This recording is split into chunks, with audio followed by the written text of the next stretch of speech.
بسم اللہ الرحمن الرحیم۔ شروع اللہ کا نام لے کر جو بڑا مہربان نہایت رحم والا ہے۔ آپ صلی اللہ علیہ وآلہ وسلم نے فرمایا کہ جو شخص اللہ کی راہ میں جہاد کے لیے نکلا، اللہ اس کا ضامن ہو گیا۔ اللہ تعالیٰ فرماتا ہے، اس کو میری ذات پر یقین اور میرے پیغمبروں کی تصدیق نے اس سرفروشی کے لیے گھر سے نکالا ہے۔ میں اس بات کا ضامن ہوں کہ یا تو اس کو واپس کر دوں ثواب اور مال غنیمت کے ساتھ، یا شہید ہونے کے بعد جنت میں داخل کر دوں۔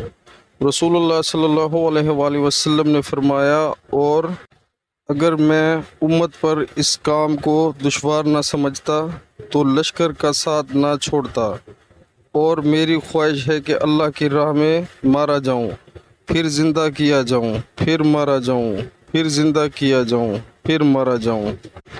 پیارے مسلمانوں، اللہ تعالی ہمیں حدیث پاک سننے اور اس پر عمل کرنے کی توفیق عطا فرمائے، آمین۔